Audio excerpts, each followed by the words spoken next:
Welcome back to the program. Kenya could become the first African country to tap global debt markets this year as it begins a bond roadshow this week. But Eurobond financing is likely to remain out of reach for most of its peers on the continent. Bond sales from sub-Saharan Africa, which have previously been booming, are yet to start in 2016 after a stormy start to the year for commodities and currencies that has left some countries on the brink of crisis. Despite the difficulties, some African Eurobonds have been outperforming, thanks in part to the bounce in oil and metals, but also on the back of some potential turnaround stories, something all investors love. The World Bank this year singled out Kenya as an African bright spot, with economic growth accelerating thanks to cheaper oil, a solid agricultural sector, and infrastructure investment.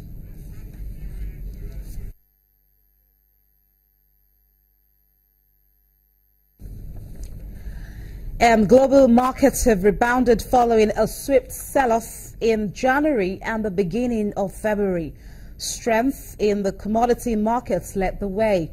Jill Malandrino, VOA Channels TV business correspondent in New York, is joined by Mark Fredan of Eligo Energy for his take on the energy markets. The stock market has made a stunning comeback, and part of that is due to the rally in commodities. Natural gas, for example. You're saying that it could be because of Fed policy. How does it relate to commodities in that respect? So after dropping a trough in early March, several things have driven natural gas to near the $2 level. The first is weather. Early in the month, consensus forecasts for the Midwest and the eastern United States were revised to be considerably colder than initially expected due to the upcoming mid-April cold snap. So that greater demand for natural gas, which in turn drives up the price for both natural gas and power across the demand, has caused a bit of a rally.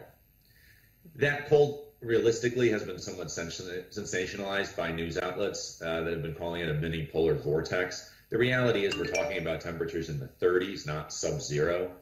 The forecast update was then followed by dovish language from the Federal Reserve.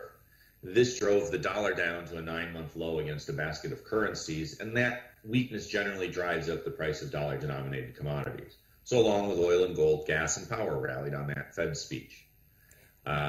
That surge was a little bit tempered on Thursday with the weekly draw on injection figure.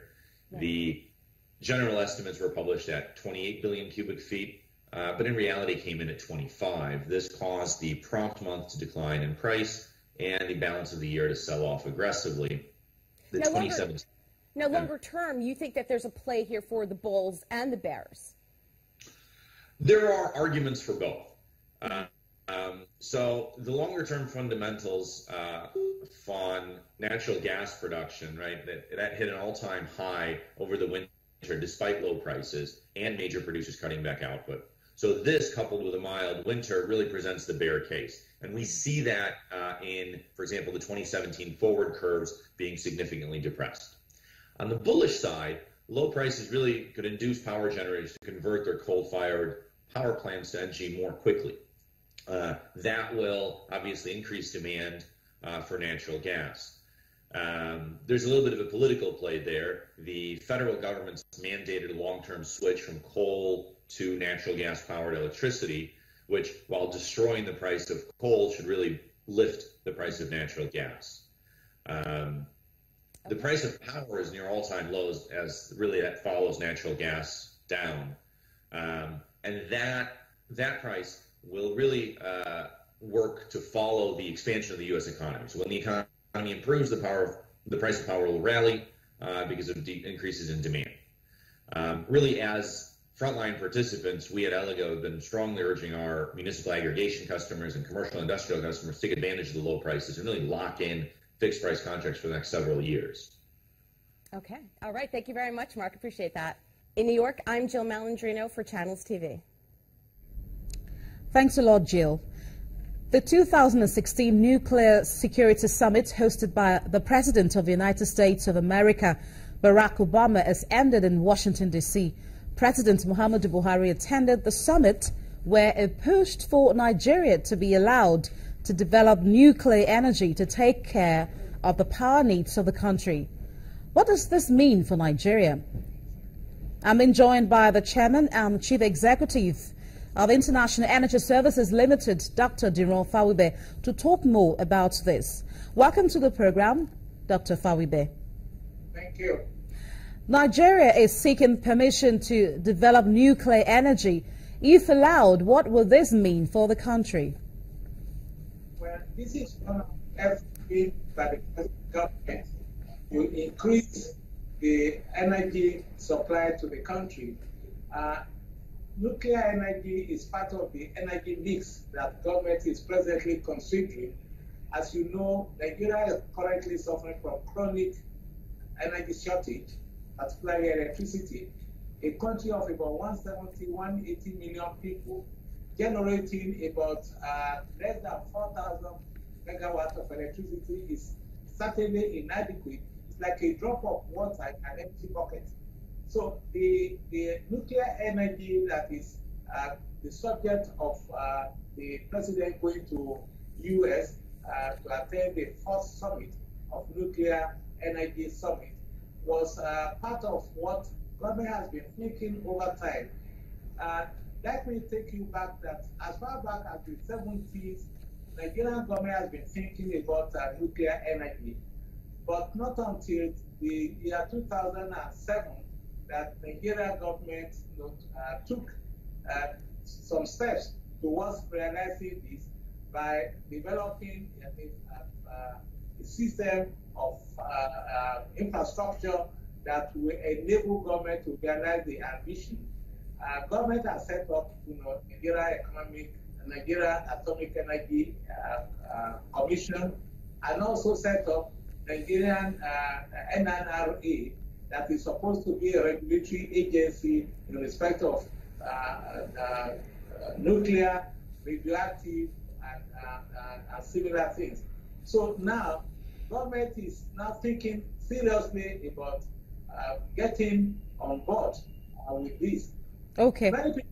Okay, I want to ask you, when you talk about nuclear energy, what easily comes to mind for many people is destruction. Is this really so?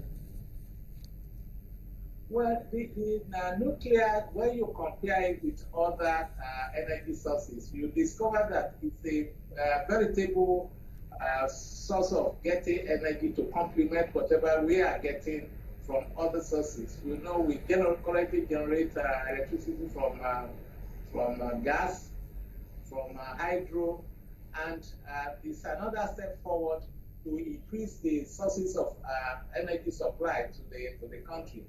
And provided we are able to get the necessary funds, we are able to put in place safety standards so that we don't experience the kind of problems some other countries like Japan, like the US, or Russia,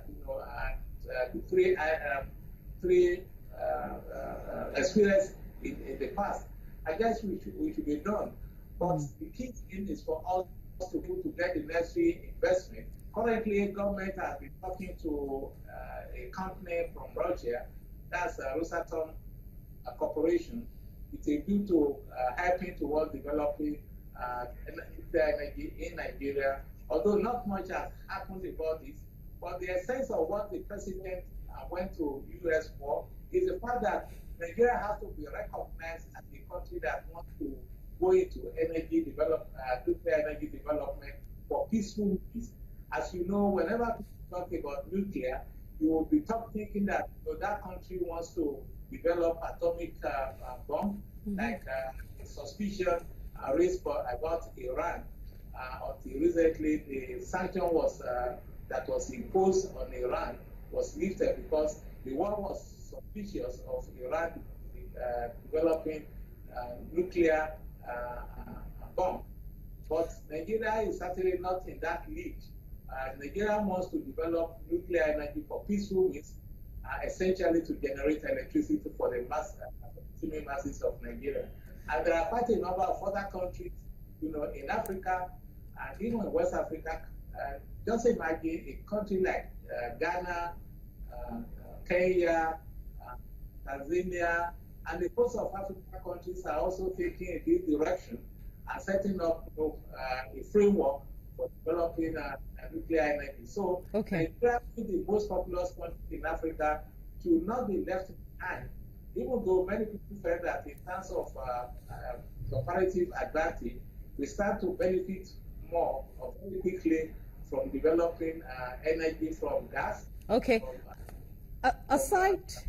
Hydro and so on. Okay. If you can hear me, Dr. Fawube, aside from power problems, which currently faces Nigeria, the fuel situation is also there. Now, how would nuclear help to mitigate situations such as this?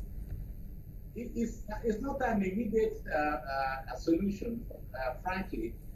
It's not something that you are expecting in the next 3, 4 years or 5 years.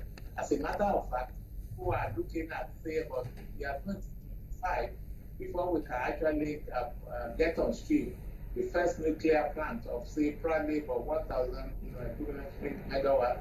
And though Nigeria had intention of developing up to about over 4,000, but it's not something that can help us in the immediate, but just the foundation is being laid for nuclear to the energy mix.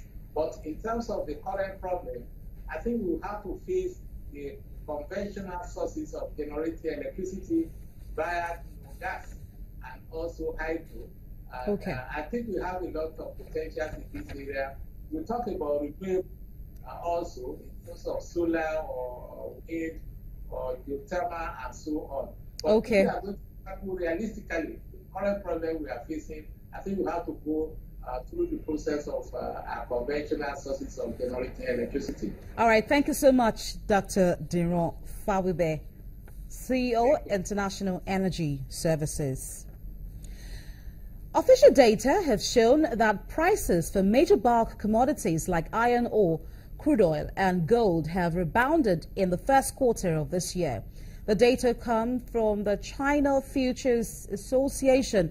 According to the data, iron ore prices have surged and accumulated 50% in 3 months from 282.5 renminbi per ton in mid-December to 380 now.